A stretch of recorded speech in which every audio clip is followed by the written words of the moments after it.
Hello, boys and ghouls. I gotta get like a Tales from the Crypt Keeper mask, and put that shit on. I would love that. I grew up with Tales from the Crypt on Fox 5 at midnight. Every night. I used to watch that shit all the time. Absolutely adore it.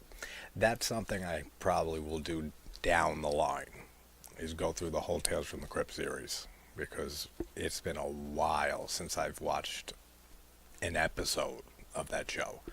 But this has nothing to do with Saw, but you guys should be used to this by now. I go on tangents like crazy. That's why my videos are 45 minutes, an hour long. So, but Saw 6. First of all, I want to say, if Nanette, if you see this, I'm sorry. I passed out earlier today, and then when you were offline for a little bit, I fell asleep again, and I woke up with a headache like a half hour ago. And but I promise we will talk later today. So I'll message you right after this movie. I'm passing out again, but when I wake up, I'll message you. But Saw 6, 2009. I forget the director's name. Gertrude, or I don't fucking know, but he directed this one and the next one, and he's returning for Saw 10. So I'm interested to see how Saw 10 turns out with him returning to direct. But this has always been my favorite in the franchise. I know it's crazy to some people. Saw 6, it's like my favorite in the franchise. And a lot of it has to do with I just love Hoffman. I think he's such a phenomenal antagonist in this movie. I said it in the last video. I love Detective Hoffman, like, so much. And I joke in the past a few times that the only difference between, like, my watch me watch videos, blind watches, like for movies I haven't seen before, versus my regular videos, is that for the blind watches, the lights are off. Just to, like, get into the groove. Get into the groove, you've got to prove your love to. Like Madonna. But I have a headache. I can't have the lights blasting in my eyes, so we're just going to pretend it's like a blind watch, even though I've seen this movie so many times. So, I love about this movie, too, is the whole theme here that's being explored with the insurance companies and life insurance, and how they decide basically who lives and dies based on if they got money or not, and just all of that I adore in this movie. And I'm pretty sure that the opening scene with the big dude and the black chick, when they have to cut off parts of their bodies and stuff, I'm pretty sure the black chick, there was a competition or something, or a contest to win a part in the next Saw movie, and she's the one who won. So, good for her, man. Like, it's a pretty cool opening. So, I mean, just to be in a Saw movie, back when these movies were coming out every year, that's some awesome stuff. So good for her for winning whatever that contest was, or whatever she had to do for it. I don't know if maybe she had to cut off her arm to win the contest so she can be in the movie, and then cut off her arm in the movie. But whatever she did, and whatever the contest was, good on her. So let's get into Saw 6, 2009, and see if it still holds up as my favorite in the franchise. I mean, I do not see it changing, but you never know. That's why I always say rewatches are so important to me. I mean, just look at Megan. When I first saw Megan, the day it came out, I loved it up until like the third act, and it nosedived hard for me. And just like I said in my short review, I definitely see it, but I would not recommend going to the theaters and spending money on it. But that's pretty much with any movie nowadays. Like, I haven't been to a theater in I don't even know how many years. Like, here in New York, it's like $22 now for a regular ticket for an adult. It's like almost $40 for an IMAX ticket. Then you factor in popcorn and snacks and whatever the hell that you're going to get there. I mean, obviously, you sneak your own shit in. That's the professional way to do it. But just going to a movie with like a friend nowadays is like $100+ fucking ordeal. I don't go to the theaters anymore. And plus they show trailers, which you guys know I do not like trailers. I don't watch trailers or anything like that. Hey, stop freezing, camera.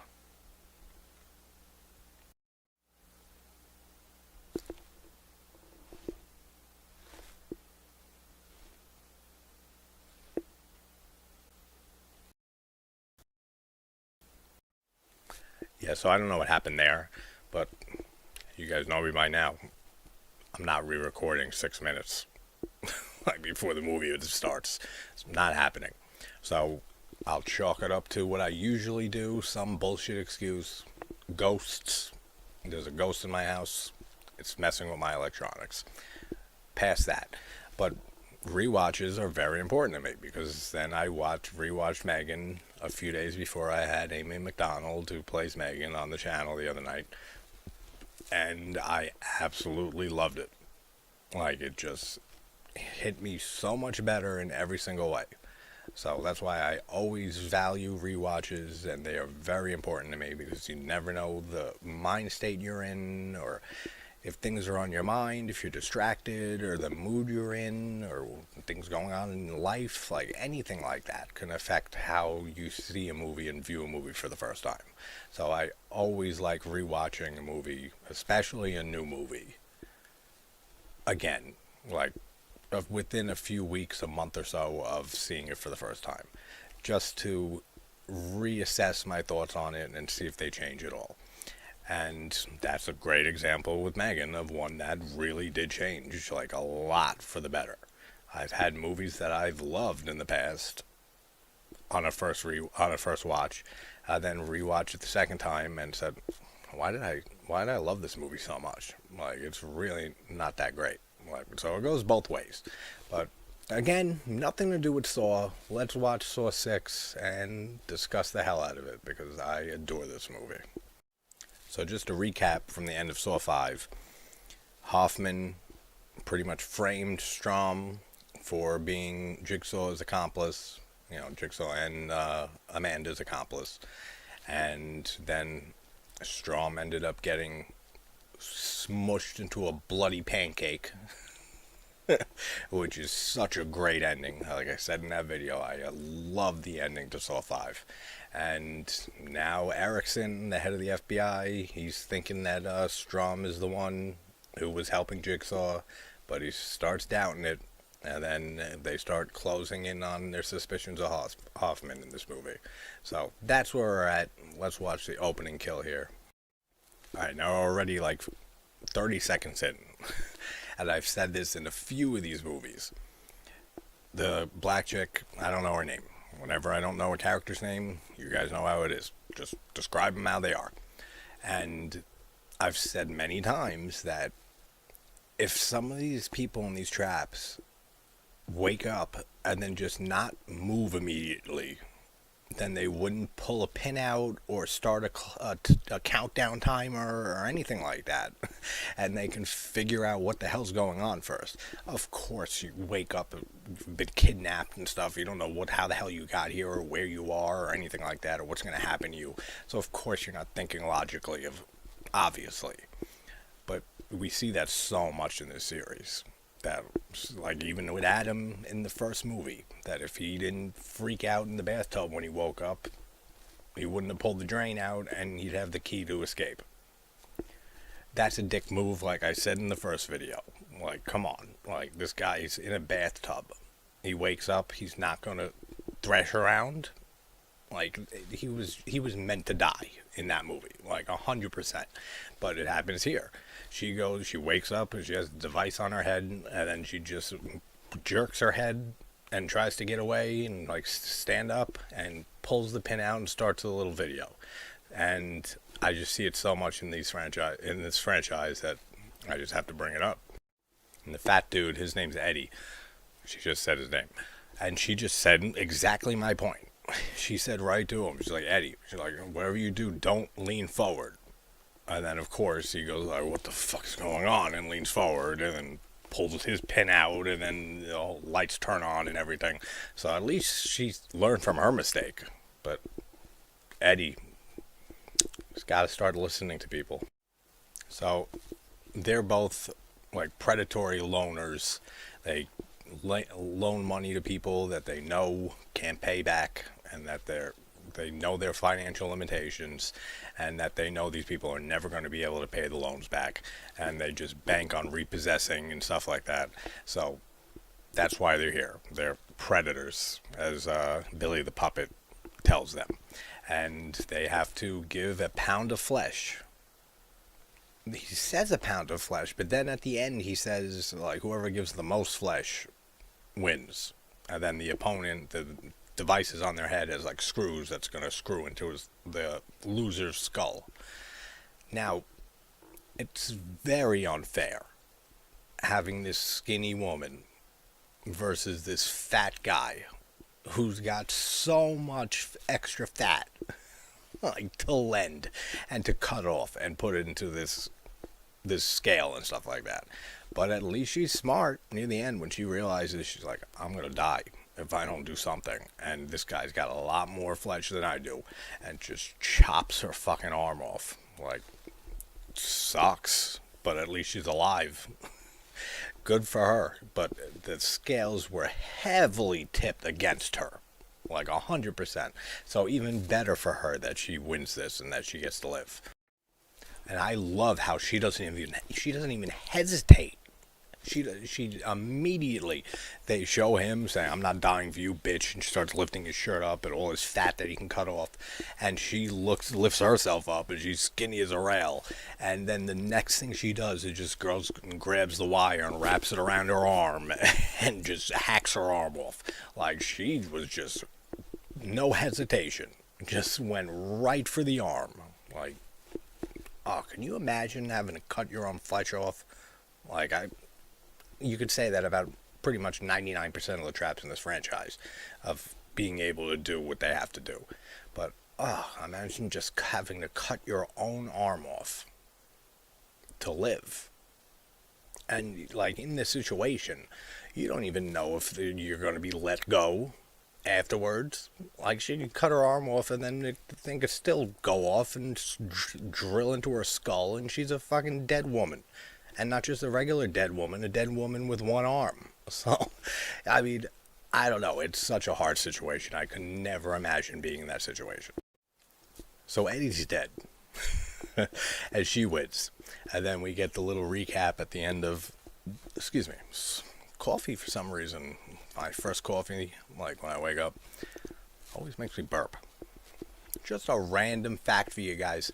But we get the recap at the end of Saw 5 with Hoffman in the glass case that falls back into the ground, and Agent Strom trying to climb up the walls and try to get out, and then just pancake mix of him just falls to the ground.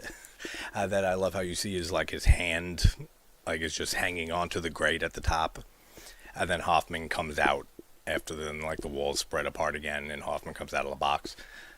Awesome. Like, I love that ending in Saw 5, like I said, and I love the recap here. Like, it's just so cool. Like, it looks so good, too. Like, his mangled body when it falls to the ground, when the walls separate again, looks awesome. So we meet William, who's like the vice president or some shit of this insurance company. And, again, this is why I love this movie so much. I've talked about in the other videos how, like, starting with Saw 3, that Jeff's whole game is, and lesson he's supposed to learn, is forgiveness, which he can't do. He kills John at the end. Then Riggs' whole lesson is patience, and not thinking with his emotions, and rushing into things, and, you know, going through unsecured doors. He can't do it either.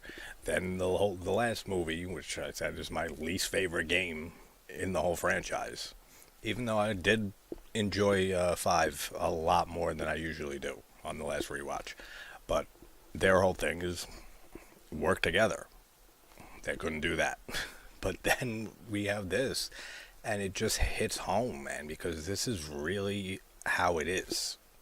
like with insurance companies. This is really how it is with people's lives on the line.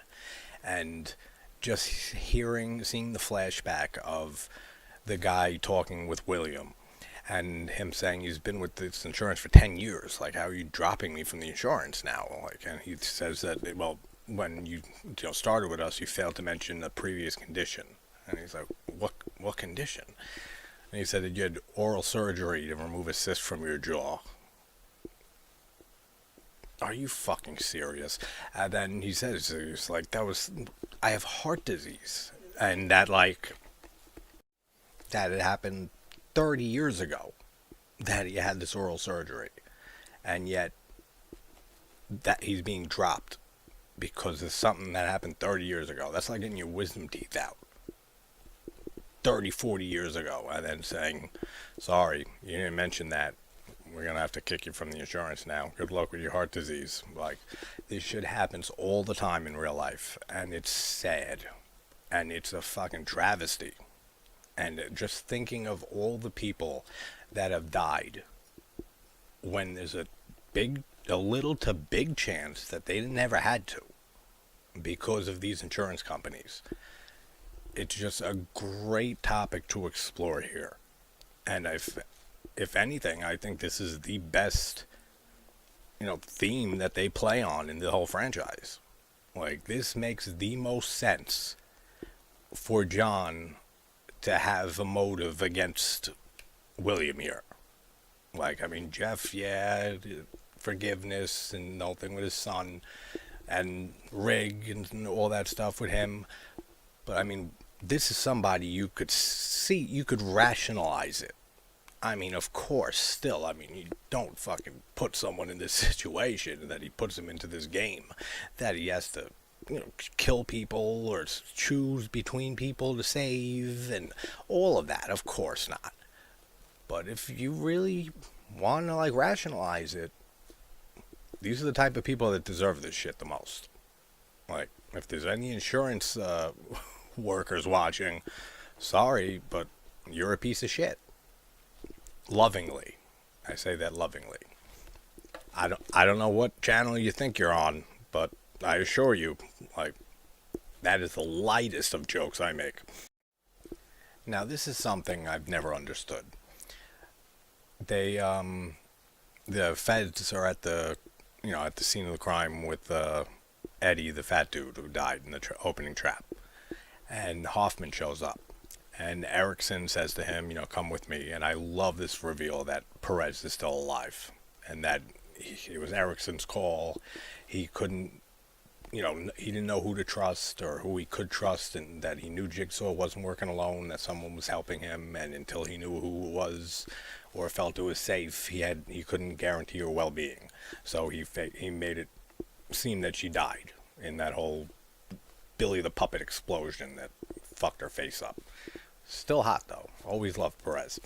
Even with the little fucked up cuts all over her face. I don't know. Kind of looks like something out of Lamberto Bava's Demons. But they found fingerprints on Eddie's eyelids. And they said on the scale, they find a fingerprint. Now, we find out later that Hoffman was using Strom's hand that was hanging from the grate to plant those fingerprints. And near, I don't remember how far to the end of the movie, but somewhere near the third act or so, they reveal that there was Freon found on the fingerprints, which means that the fingerprints were from somebody who was dead. How does Hoffman not know that? Or didn't think of that? He's been a detective for 20 years. He said that in the flashback when we first met John in the last movie. He's been a detective for 20 years. He doesn't know they can tell the difference between fingerprints from a dead person versus an alive person. That never made sense to me. It still doesn't, and I think it's stupid. There's no way with Hoffman, the Hoffman that we've known from all of the last movie, and I mean, he was introduced in 4, but we didn't really see him too much. But from 5 here, and 7, Hoffman is a very intelligent guy. Like, just to be able to pull off all of this, all these traps, and follow John's plans and stuff like that. He is one intelligent son of a bitch. He's one evil son of a bitch, but he is intelligent. So how he didn't know that always just didn't sit right with me. That's like one of the only flaws in this movie for me. Like, logical flaws. It's like, this guy really didn't think of this. Like, I don't know. I feel like they wrote that just for another little type of reveal and didn't even think about, Hoffman's a detective for 2 decades. He would know, like, dead fingerprints versus live ones. I don't know. It makes no sense to me. Also, I love the look of shock on Hoffman's face when he sees Perez alive. I love that. Like, you could see it, his face change from normal to just complete shock. And he's trying to hide it as much as possible. But I love his reaction there. Like, he killed it with that reaction. Simone. That's the name of the black chick who won the contest to be in this movie. Kind of like Nina Simone, that old singer. Old sinner man, where you gonna run to? Old sinner man. I don't know why I'm in such a song-singy mood at 7 in the morning. But fuck it, let's go with it. Alright, now another thing. And this is, I've had a sub or two say to me, like, seems like you don't like any movies. Just because it's just my thing of just pointing out stupid observations and continuity errors and things that don't make any sense and stuff does not mean I don't love and adore a movie. Like 90% of the movies, the 350 something films that I've done on this channel in the last 8 months since I started, I adore and love. It's just my thing. Like, it's how I've always viewed movies. Since I was a kid watching movies with my father. He was the same way. Not with horror, he wasn't a horror fan. But we would always watch movies and just be like, what type of stupid line is this? Or like, that glass of milk is half full. And then in the next shot, it's full again. And then it's half full in the next one. Like, anything like that. So it's just so ingrained in me. That's just how I watch movies. So, and it's just fun to explore that avenue of just logic and just like why things don't make sense in movies and nobody on set thought of this and like anything like that. But we found out in the last movie, and I mentioned in the video for it, that Jill, John's wife, was left a box with envelopes, but we didn't see in the last movie what was in there, but there's envelopes and stuff that we find out. I forget if it's in this movie. I'm pretty sure it's in this movie. And basically was instructions for John on how to handle Hoffman, like if need be, and some other things. But I mentioned in that video, I said, there's no way that this lawyer, like we know that Art Blank, the guy from Saw 4, with the device on his neck when Hoffman and Eric Matthews are in the room and Eric's hanging from, like on the block of ice, he was John's lawyer. So I rationalized it away in the last video saying, all right, maybe that was, his regular lawyer, and this guy with the box was like an off the books, like Saul Goodman type, like shady lawyer. But there's no way that the cops weren't immediately, and the FBI especially, on that lawyer's ass and didn't know that John ever saw him or anything like that. Like, how do they not know that? But then we meet this woman here, Pamela Jenkins, who's like the Jigsaw like journalist, and she says to Hoffman here that she knows more about John than you would think. And Hoffman says, I doubt that. And she even mentions and says that, that John's lawyer left a box for Jill. And he says, maybe I knew that, maybe I didn't. How did you know? And she said, probate court. This journalist knew, but the FBI had no idea about this. Like, this is what I mean. Like, when I look at movies like this, it's like no one thought of that. No one mentioned that on set. The screenwriters didn't think of that. The director, no one, the actors, the extras, any mind on the set for filming. Didn't think, well, I mean, the lawyer was never found out by the FBI or anything like that. So, like, how was some journalist going to find out? Like, that doesn't make sense. No one thinks of this. I do. I know there's others out there. I know some of you even, excuse me, notice the same shit. So it just like, so it doesn't annoy me, but it just gets to me. It's like, really? Like, no one thought of this? Like, no one? Like, it blows my mind. But somehow, from probate court, this sensational journalist knows all about the box that was left for Jill from John. So, whatever. Let's go with it. So this reporter, this journalist, Jenkins woman, she wants Jill Tuck, I guess, to talk to her, interview her, who knows. I don't remember. But Hoffman says he'll see what he can do. And then he goes in to see Simone, who cut her own arm off. All right, and the fact that Hoffman, when he's talking to Simone and questioning her, and she was saying that it was Jigsaw who did this, and he said, you know, why? And she said that they were ruining people's lives. And she starts getting emotional about it. Like, she does feel bad about it. About, you know, being a predatory loner and stuff. And said that Jigsaw did this to you. And he said, you didn't cut off your own arm? And she said, I did. And he said he wanted us to learn. And he says, well, did you?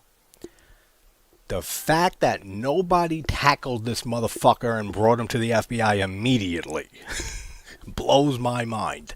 You hear a fucking detective asking questions like that?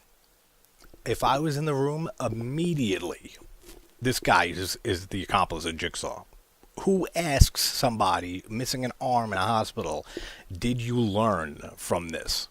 That's like Jigsaw's whole MO is trying to teach people lessons and trying to give them a choice to live and stuff, to learn from their past mistakes and to get a new lease on life and all his bullshit that he thinks is some amazing philosophy that he came up with.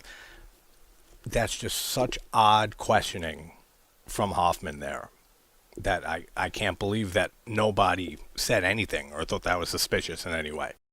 So we see the flashback of Jill getting the box from the lawyer, the mystery box that somehow nobody knew about. And I do like how there's 6 envelopes in there, numbered, and this is the 6th film. Clever little thing there. And then when we see her drinking a glass of wine, you know, in her apartment, she's holding the envelope with the number 6 on it. So I like the nice little hints and references, not a hint, but like nice little references to just this entry in the franchise, this being the 6th one. Cool. It's cool stuff. Then Jill ends up getting a call from the journalist, from Pamela Jenkins, and saying, you know, this is me calling yet again, and I'd love to talk to you and clear things up about your husband. I'll buy you a cup of coffee or lunch or something. And as she's listening to that voicemail come in, Jill picks up one of the envelopes, and there's a picture of Jenkins in the envelope. So John even thought ahead and knew about Pamela Jenkins. All right, now we get the thing about the jigsaw piece cut out of the victim here, because I mentioned in the last video for 5, and then it never was brought up, and I was like, was I dreaming this? Like, I know I wasn't. So it's in this one that they bring it up and say that on this latest victim with Eddie, the fat dude from the beginning, that it was a different knife used to cut the jigsaw piece out, that this was just a knife with a serrated edge, and all the other jigsaw victims that this mortician guy examined, every victim of the jigsaw killer was used with a surgical, precise, perfect blade, and that the only other victim that used this same knife as Eddie was Seth Baxter, the one who killed Hoffman's sister. And we know that Hoffman killed him basically and made it look like a jigsaw trap to get revenge.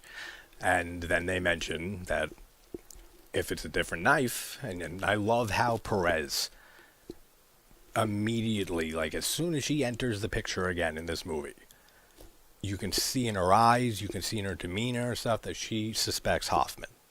Like, absolutely. Like, she does not believe Strom had anything to do with this.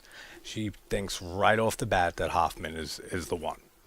And you could see it in her eyes, you could see it in her expressions. And then when they mentioned that we're going to go back and look at the tape from the Seth Baxter kill, because the tape from the one with Eddie is missing. So obviously Hoffman took the tape.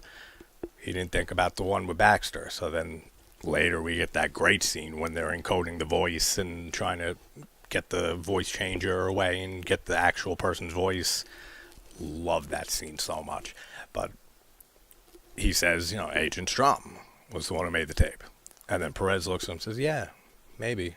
Like, I love all of that. Like how she is so intelligent and sees right through Hoffman's bullshit.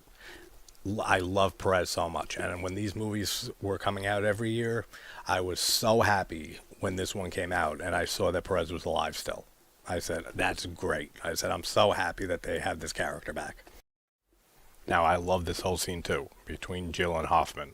When Jill shows up at the clinic that she works at, or owns, I think she owns it, right? And Hoffman's sitting there waiting for her. And they go into her office.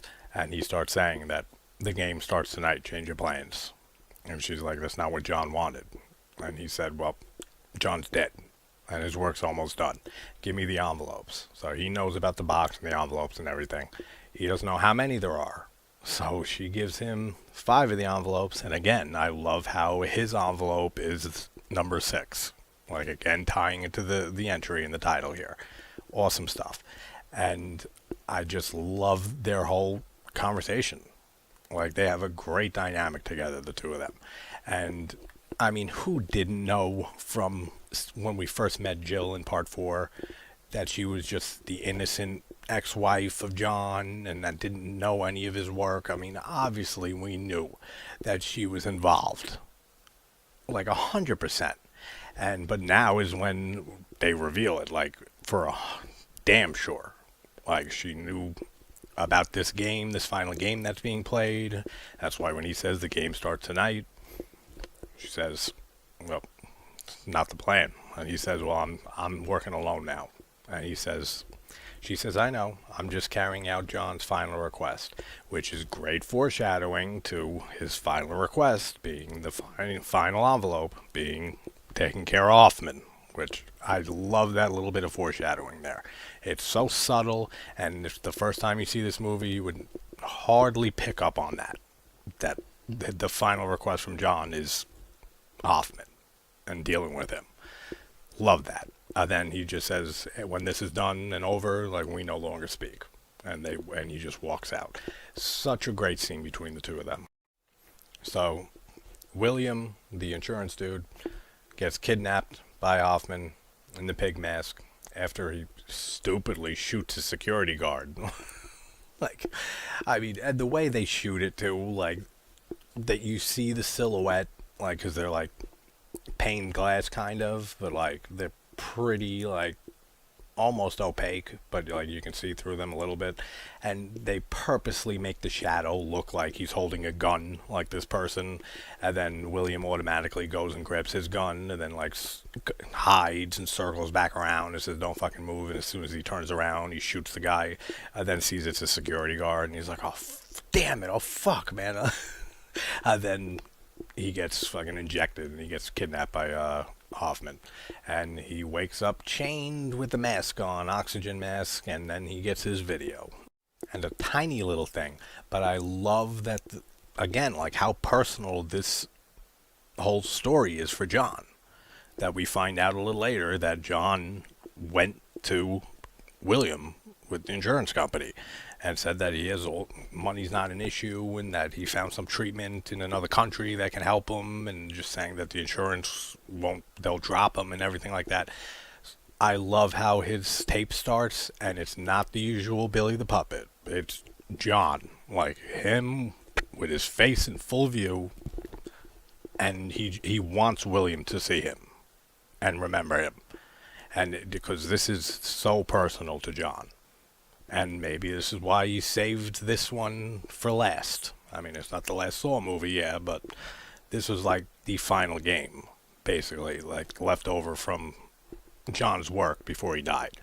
And it makes sense that he would save the most personal vendetta that he had and vengeance that he wanted, basically, for this guy.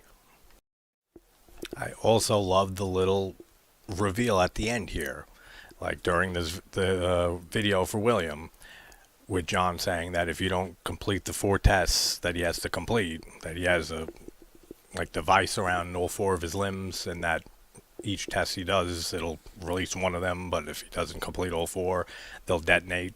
And then he shows like a little demonstration on a dummy, and like the fucking hands just explode.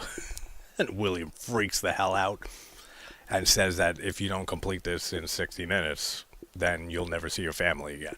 Then they immediately go to the next scene with the kid and his mom, making you think that's his family. Yeah, they used this already in Saw 3 with Jeff and Lynn, and making you think that Lynn was having an affair, and having the guy she was having an affair with say that, like, what do you want? And him saying a divorce. And I love that too. So they did kind of this already, but I still love that reveal at the end when you find out that that's not his family. Those are the family of somebody that he basically killed.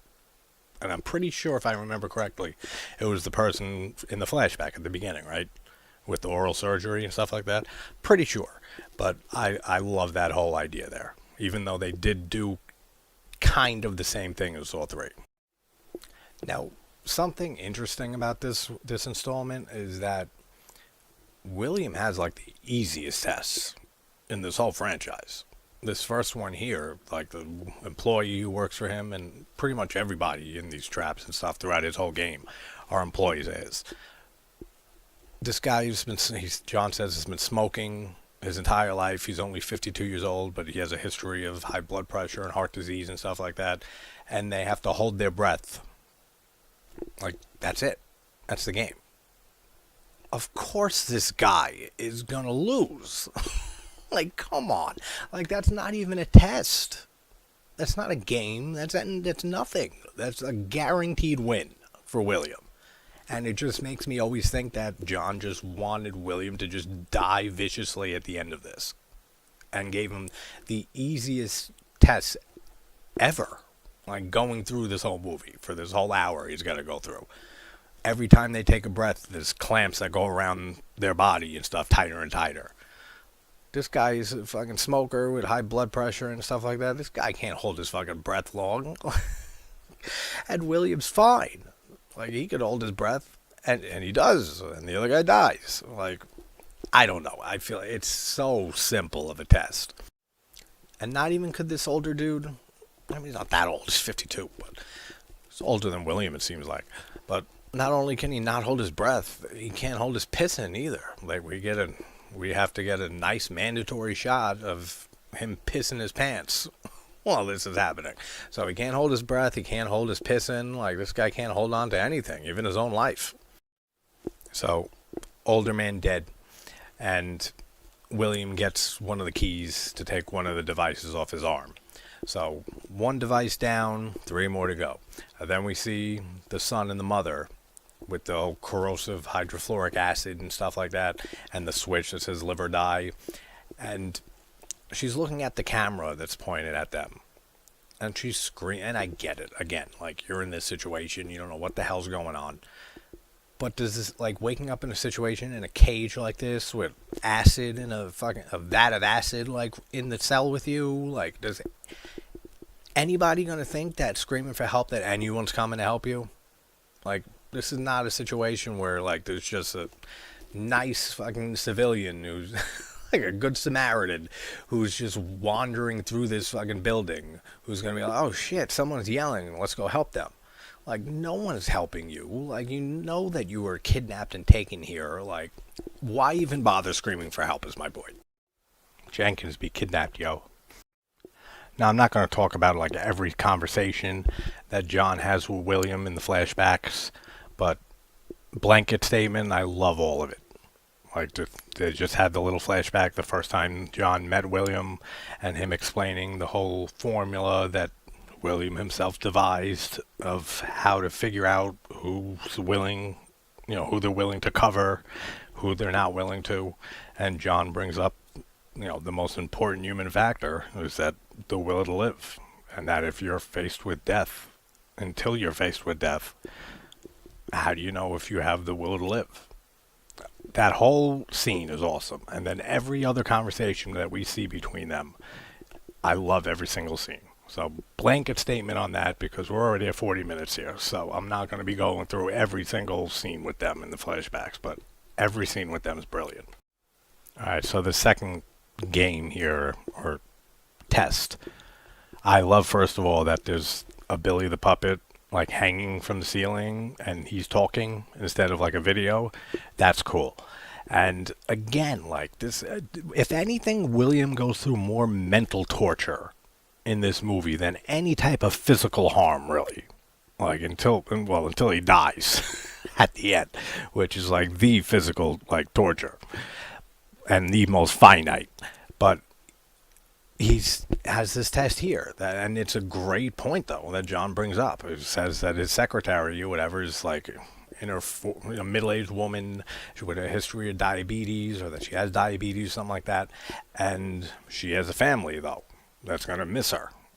And then there's this young guy who has no history of illness or anything like that, but he has no family, nothing like that. He'd disappear without a blip on the world's radar, and he has to guess.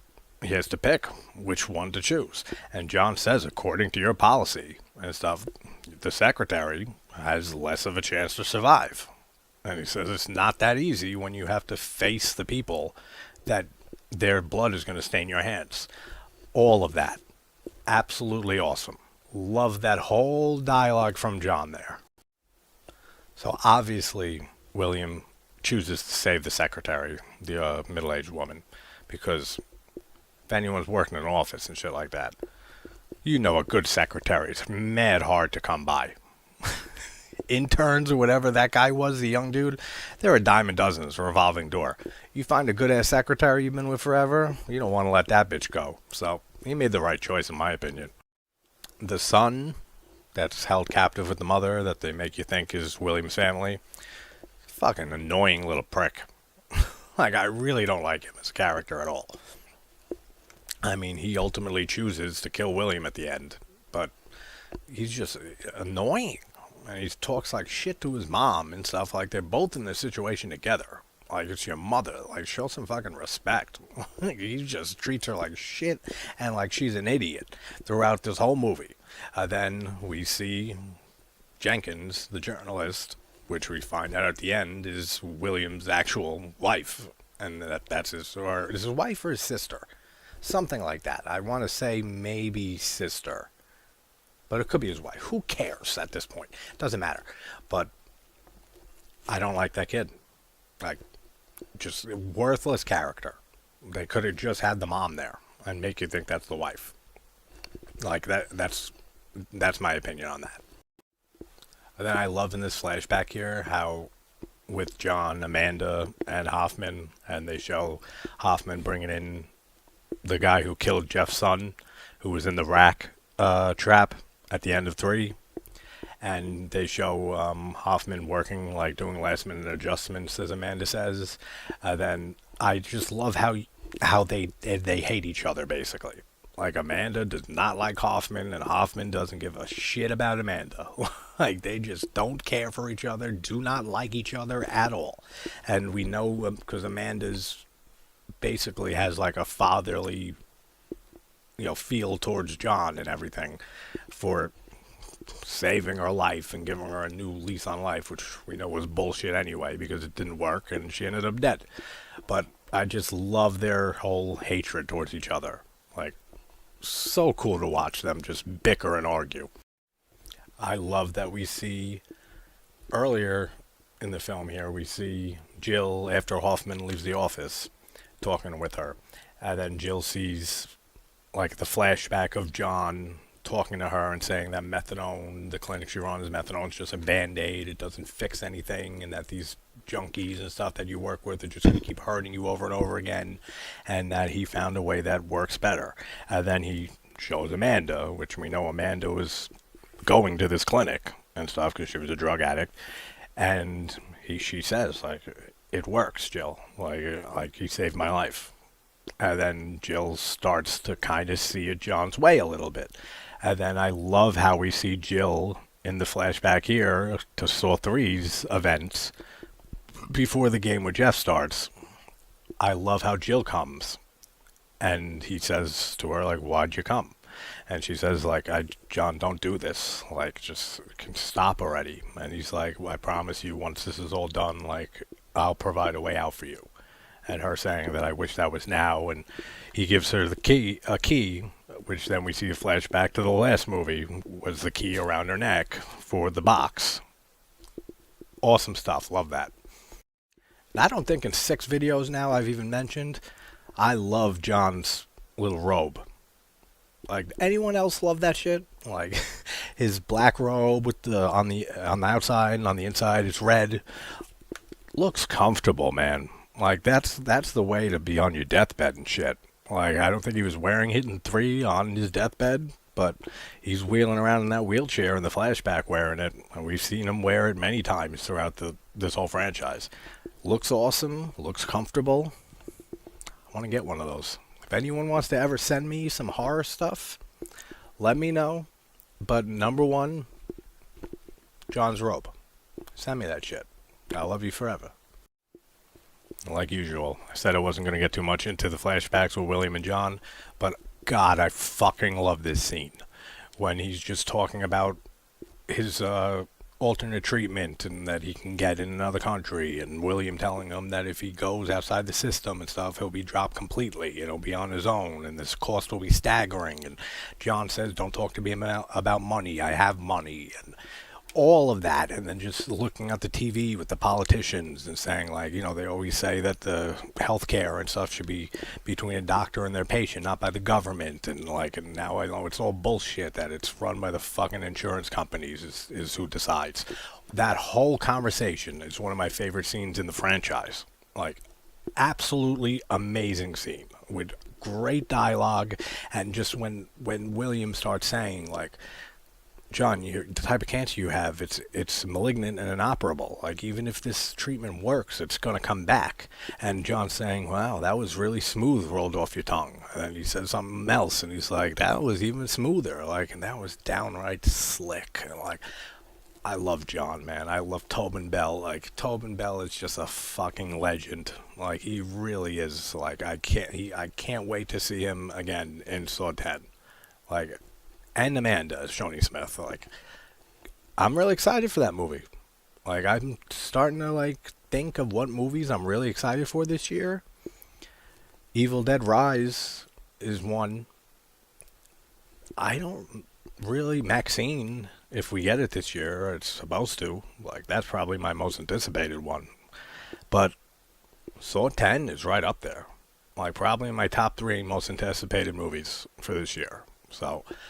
But Tobin Bell, man, like, he just kills it in every one of these films. Everything else I've ever seen him in, he's amazing. Like, what a legendary actor who I feel does not get enough credit. Like, you do not hear Tobin Bell brought up when discussing, like, excellent actors. Like, you really don't. Like, when's the last time you were discussing amazing actors with a friend or something like that? It's sort of a group, and somebody brought up Tobin Bell. Never. Like, for me, like, I don't think I've ever heard that name come out of someone's mouth, which is a crime. Because, God, just for this series alone, Bell just deserved fucking awards. Like, just a slew of them for his work in this whole franchise. And not even counting the rest of his career. But, I love him so much. Then we have William's third trap here with Debbie, the lawyer for his firm. And she's in a fucking, like, a maze. Like a rat maze. And she has some device around her neck that will detonate when the timer runs out and, like, explode her brain or some shit. And this fire and, like, fucking hot steam and stuff everywhere. And again, like, William's really not getting physically hurt or anything. Like, yeah, he's burning himself a bit, He ain't burning like she would down there with flames flying in her face. So, like I said, like he has it the easiest. Maybe Jeff too. I mean, Jeff has it pretty easy too. Let me think.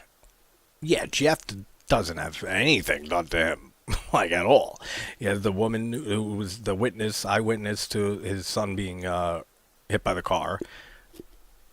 He gets his cheek stuck on the really cold bars to get the key and rip some of his skin off. That's it. And he gets the judge out of the pig fucking carcass trap, if you can even call it that. No problem with him. And the rat trap at the end, he has to take a bullet, but he doesn't end up taking it. He pulls the key off and the shotgun blows the fucking judge's face away. So he doesn't go through anything at all. So maybe Jeff does have it easier, but William has it pretty easy. Like compared to like the people in the last movie in 5 and like Riggs in 4, like he doesn't really go through physical pain either, but like I don't know, just something about the traps that and the tests that he has to go through here in this movie, William, I feel just are just not hard. I mean, like I said, mentally and emotionally, yeah, he's going through like absolute torture that way. But physically, he's really not hurting that bad. And if the dickhead son at the end didn't pull the lever down to kill him, he'd probably just walk away like pretty unscathed, like from all of this. So I don't know. Like I don't know how to feel about that. Yeah, so Debbie's dead. And this fucker still has a half hour left on the timer. He's been through 3 of the 4 tests that he's got to do. So he's doing good on time. Like, he went through 3 tests, and there's 27 and change minutes left on the clock. So, I don't see how the time was even an issue here. Like, the first thing with the breathing, he did that in 5 minutes. I looked at the timer when it ended. It was like 55 and change. So not even 5 minutes. So even just law of averages and just taking that into consideration, they should all be around 5, I mean, let's even call it 10 minutes. And he has 4 tests, 40 minutes. That's on the high end. So the timer doesn't even really matter here for William. Pretty sure now that Pamela is his sister, not his wife. Because I remember they just said a little bit ago his last name was Easton. Her name's Jenkins. So unless it's his ex-wife, I really think it's his sister, though. So let's see at the end here if I'm right about that. But if I recall correctly, I'm pretty sure it's his sister. And Pam, she won't even listen to the rest of the tape. She listens to a little bit of it and him saying on the tape, like, and you who unjustly hurt others. And she just, fuck you, and just smashes the cassette tape on the ground. She's like, I'm not even hearing this shit. And even thinking about cassette tapes and stuff, couldn't they have, like, easily found out who Jigsaw is by just, like, looking for somebody who's bought, like, a shit ton of VHS tapes and cassette players? Like, since the Jigsaw killing started? Like, isn't that something that they could have narrowed it down? Like, if they went to, like, checked out all the, like, electronic stores and stuff like that, and be like, have you had anybody in here buying a shit ton of cassette tapes and cassette players? Like, oh, yeah, we've had this guy and stuff. And then, boom, Bob's your uncle, like, John. Like, I don't know. Like, it just came to me now, but it's like, they go through a lot of cassette tapes and VHS tapes in this whole series. Like, maybe that's some lead they could have followed to figure out who this was a lot earlier. And then we cut to Hoffman with Erickson and Perez, and him saying that, Perez telling him they found the tape for Seth Baxter, and it was in pretty rough shape, but they were able to authenticate it, and it's definitely a distorted voice, and it's not John Kramer's. And that the tech is working on trying to descramble the voice. And leads up to such a great scene. And that's the thing, too. Like, earlier when I mentioned of, like, nitpicking certain things and, like, just stuff that doesn't make sense, it all also plays into how much I like a scene or something like that.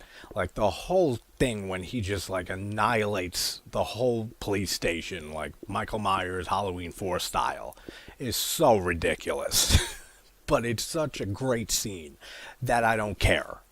But then, like, when I'm thinking of something tiny and minuscule, It's like, this bothers me a little bit. I don't know. It's so funny how that works. Now, this is probably my favorite trap slash test in the movie, is the carousel. When they have all the workers and stuff like that strapped to the carousel and it's moving around, and then he has to hit a button or something to stop on somebody to get shot with a shotgun or some shit, and basically has to again decide who lives and dies. And again, no physical harm whatsoever to this man. Like I feel like William spends like 50% of this movie crying just from like seeing all his employees die. Like that's like 50% of his performance here is just crying and like, oh God, and stuff like that. I still like the character. I mean, he's a douchebag for everything that he's done and the type of work he's in and how many people that have died because of him and his policies. But I like the character of him. But he cries like a baby through a lot of this. I love about this scene how once they know the stakes here and that 2 of them are going to live and 4 will die. Alright, god damn it. Fucking, I've been downloading a lot of movies lately and I ran out of space on my laptop just now, so it cut the video out. But so I'll splice them both together. Yeah, sure. This will just be the few times this has happened in the past. Same thing. Fucking part 1. Here's we're near the end pretty much. So here's part 2 or the epilogue. But I love when they realize the stakes at hand here, and they all start turning on each other immediately. They're all like revealing secrets from each other, and like I forget what they are, but he's like, you know, like, no, fuck this person, like he was cheating, like he was fucking the temp or something like that. Like, no, I'm the one who should live because like, and they turn on each other completely, like on the drop of a fucking dime. It's hilarious. It really is. And the first guy who gets killed, he says the absolute wrong stuff to William, especially after all the stuff that he's been through and hearing from John on the videotapes and recordings and stuff about how his policy is bullshit and how terrible it is. He's saying, you know, like, Mr. Easton, follow the policy. Follow the policy. That's the last thing he wants to hear. So he lets that guy get blown right the hell away. Love this whole scene, though, and this whole trap. Awesome. Yeah, like the one guy is like, Mr. Easton, like, you could trust me. And she's like, oh, shut up. You're such a kiss ass. The other girl.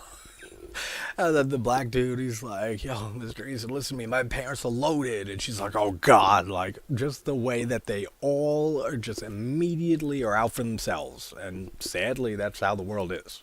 Like, that would be that is 100% authentic and realistic. This is exactly the situation that would happen in real life in this exact situation.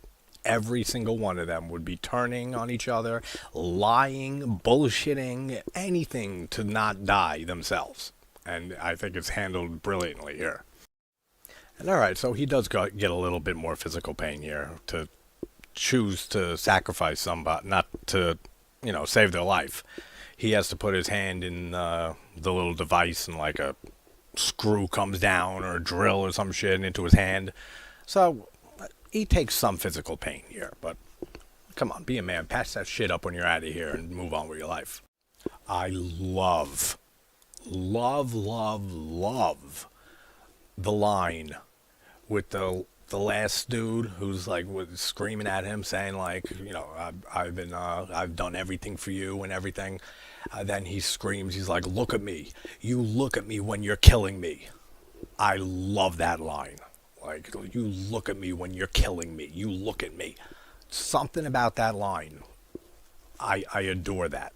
Like, it really hits. Like, it really hits hard. Like, hearing the way he delivers it, too. It's great. Like, such a great line there. And now, William got his final key, and he has all the shackle bombs and shit off his limbs.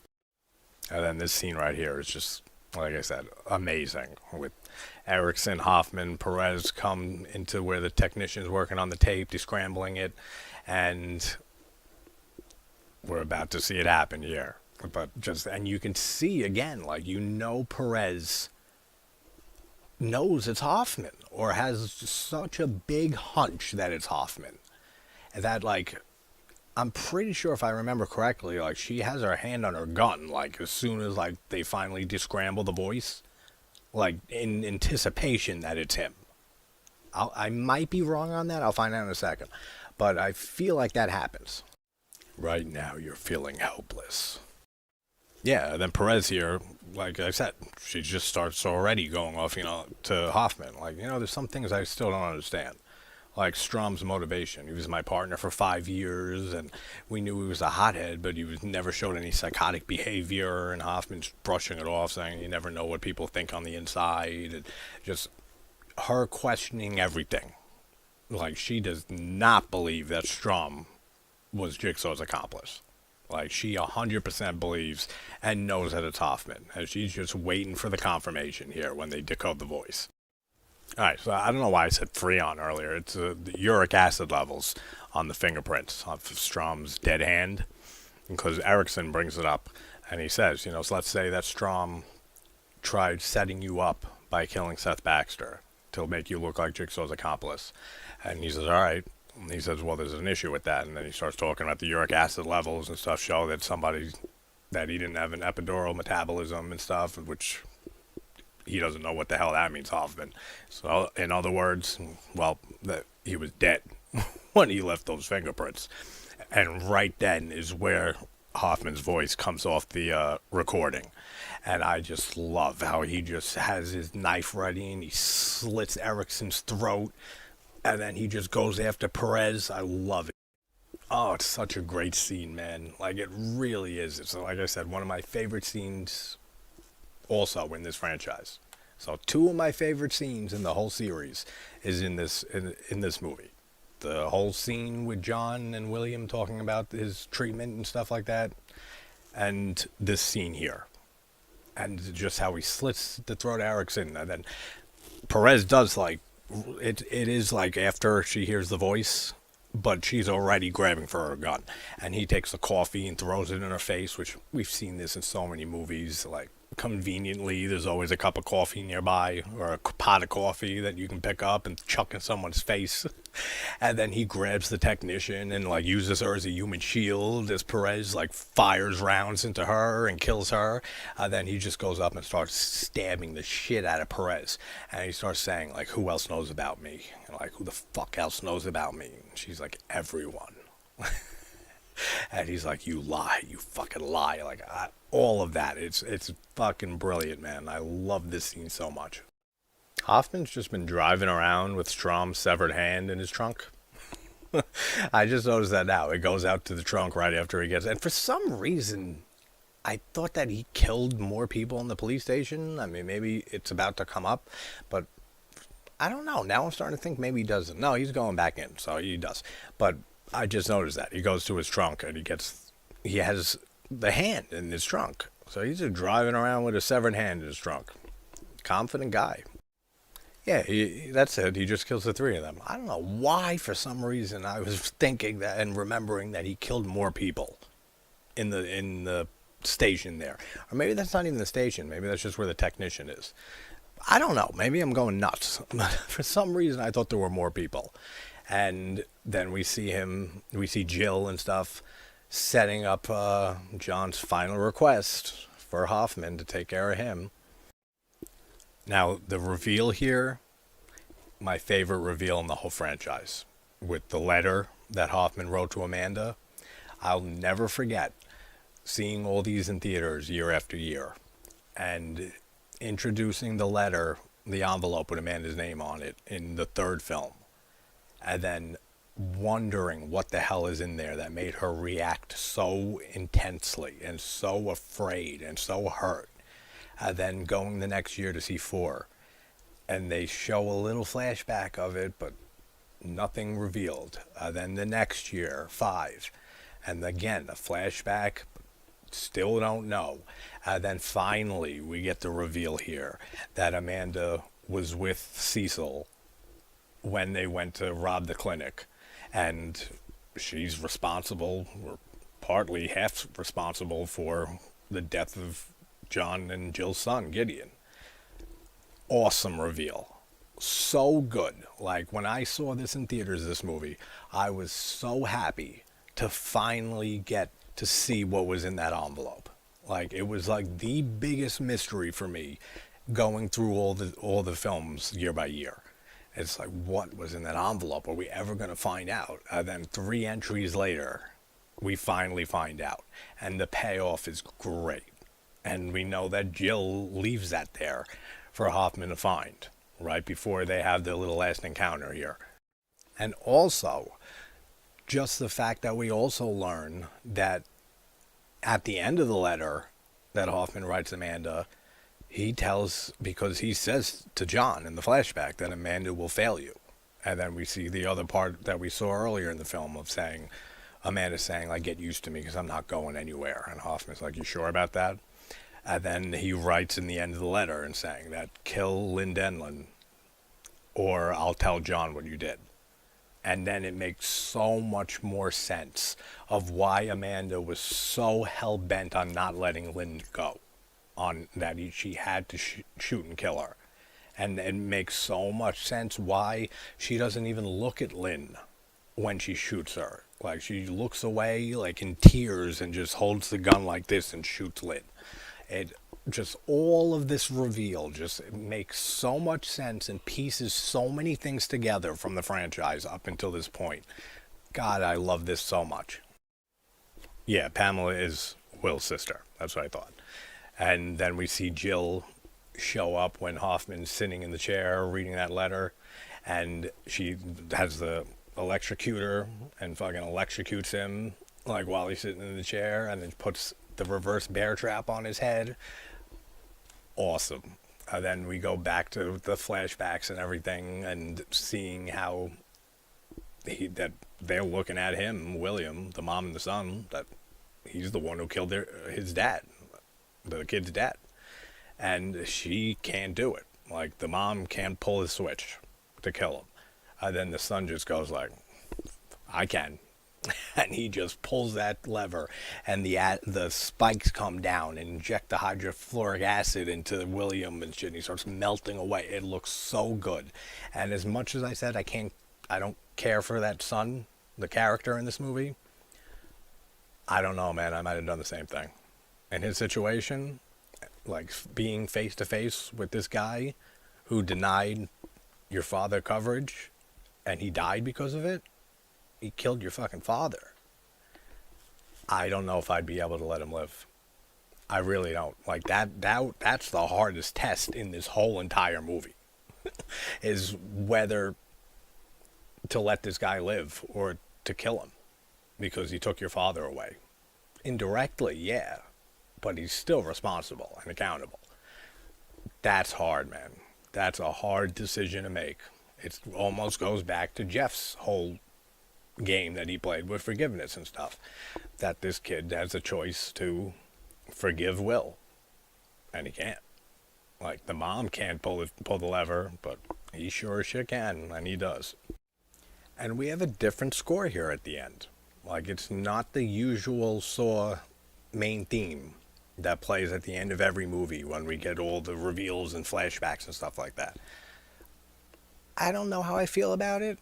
Like, I like the score here, but it's just the main theme is so iconic that I feel like it would have been better with that. Like, I don't know why they went with a different theme for this. Like, I get it, change it up, I guess, but they should have known by the 6th film here how iconic that music is. And just how it just gets your blood pumping every time you hear it at the end of these movies.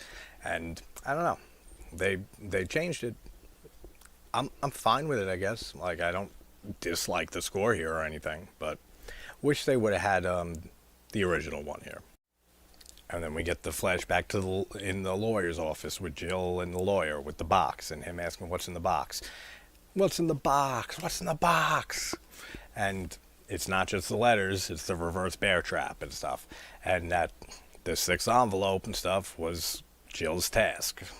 That's what the one thing that she had to do. It was John's final request. And she puts the bear trap on him, and you think that we're going to finally see this thing go off. That's another great thing, that we never see the reverse bear trap go off in the first movie with Amanda. You think we're going to get it here, but we don't. And then in the next movie, finally, we see it go off on Jill. It's like this, they've been teasing that trap throughout this whole franchise. And then we finally get it in the 7th movie. Like, awesome. And then, just because it came on here, I spoke about it earlier. But again, when just the mom's like, I can't, I'm not doing this killing you because of, I can't forgive you. I'm doing this because I couldn't forgive myself if you killed somebody else. And then she can't pull it. Then he's like, the son is like, I can. He's like, you killed my father, you motherfucker. Like, now you burn in hell. And he pulls the lever down. And then just the acid spikes come down. The acid starts pumping into him. Now he's going through physical pain. Like, 100%. Now he's going through the worst pain imaginable and then dying. So, and it looks great. Like, it really looks good. Like, when his bottom half just, like, falls to the ground and disintegrates. So good. Ghosts. Yeah, this video turned out being a mess, man. I apologize for that. I might actually edit these two together. Like, I have done it once or twice in the past. I might do it. The only reason I don't, honestly, is... And I have, like, $1,000, $1,500 editing software that a friend of mine in the Dark Souls gaming community sent me unlocked for free. I can use it whenever. It's just that when you go to, to export the file, it literally takes, especially because how long my videos are, like an hour-long video, takes like 7 or 8 hours to process and stuff. And I just want to get these videos out. So waiting fucking 7 hours or so just to edit 15 minutes onto the end of the other video, I don't know. I might do it. Probably not. Like, for those who know me by now, you know the answer is no. Like, it's not happening. But maybe. But then we just get just such another great ending, man. Just like the last movie with Hoffman with the bear trap, and he's trying to like undo it and stuff like that. Then he just smashes the window on the door with the, I mean, it's a little convenient that there's the bars there and they're the perfect distance apart so that it doesn't rip his fucking head in half. I mean, whatever, it's still so cool. And he smashes his head in and then it goes off and just sticks on the bars and he doesn't get killed, and then he rips it off of him. And then I love all the little flashbacks taking place, and they just show all the times that someone has slammed a door, like in this movie. John in the first movie, Amanda in the second one, and Hoffman in one of them. You just see a bunch of doors being slammed. Then you see Hoffman's face, and the skin is just torn, and his mouth is just fucked. It looks so good. Like, I think this movie has, like, the best gore effects and stuff in the franchise, too. Like, it's really, really good looking. Between, like, I mean, there's not much of it, but between the acid kill with William and his body falling apart in half, and Hoffman's, the way his face looks at the end, and even Erickson when he gets his throat slit and then he's laying on the ground and the blood spurting out of his neck and stuff, looks awesome too. Like, might have the best score effects in the franchise for me. But upon this rewatch, still my favorite in the franchise. Like, has not changed. Like, this is my favorite Saw film. It is just amazing from beginning to end. Despite all the shit that I nitpick, like always, I adore this movie. Like, if I have to rank them, because I'm pretty much done, I just have 7 and Jigsaw and Spiral, which are pretty much all at the bottom. 6, then 4, then 3, then the original. 2, 5, or 7. I gotta wait till I rewatch 7 next to see if that gets the edge over 5. So it would be 5 and 7, or 7 then 5, then Jigsaw and Spiral. But I love this entire franchise. But I gotta finish this series up, because as much as I adore this whole series, and it's the favorite franchise of mine in horror, I love Lucio Fulci more. And I gotta start with that theme for the month, and I gotta start covering more Fulci, and I cannot wait to. So that's Saw 6. Again, apologies for the technical difficulties, or I should say the supernatural difficulties. These fucking ghosts, man, they just won't leave me alone. They won't stop messing with my technology. My technology. Stay away from it, bitch. I don't like when Casper, the technology unfriendly ghost, messes with my videos. So, yeah, amazing movie. My favorite in the franchise. Let me know what you guys think about this one. If you guys have even made it this far ever in this franchise, because I know a lot of people don't care for the franchise after like the third film. But for those of you who love Saw, like the whole series, let me know where 6 ranks for you, because this has always been my favorite. And I'd love to hear from other people who might have this one as well at the top of the list for them. But, yep, we'll have, what time is it? Almost 8:45 in the morning. I'm passing out for a few more hours. And then I will have Saw 7 up sometime later today. And probably Jigsaw also. And then tomorrow I'll finally just knock Spiral out. Which I'm actually interested to rewatch that. I've only seen Spiral once, and it's fine. It just doesn't feel like a Saw movie to me. And it's so hard to take Chris Rock seriously. Like, it really is. And a lot of you know how big into stand-up comedy I am my whole life. Like, I listen to stand-up almost every day. And I love Chris Rock's, like, first stand-up, Bring the Pain. His first HBO special is one of my favorite stand-up sets of all time. Like, he killed it with that first HBO special. And so I've always loved Chris Rock stand-up. So it's so hard for me to take him seriously as like a serious police officer in Spiral. And I just can't stand what they did with the voice in that movie. Like, that's not Jigsaw's fucking voice. And I get it, it's like a soft reboot / kind of sequel. But they made the voice so weird. Like, it sounds like a woman almost, but like not. Like, it just sounds terrible. I don't like that voice at all. But I don't remember really any of it. So I'm definitely excited to see that movie again and see if maybe, like I was talking at the very beginning of, well, the first part of this video, part 2 is right here. I was saying about rewatches being so important and stuff. This will definitely be one of those type of tests to see how I feel about Spiral. But, alright guys, wherever you're from, hope you're having a great morning, afternoon, or night, and I will talk to you guys soon, and I'll have Saw 7 up later today, and take care of yourselves. Bye-bye.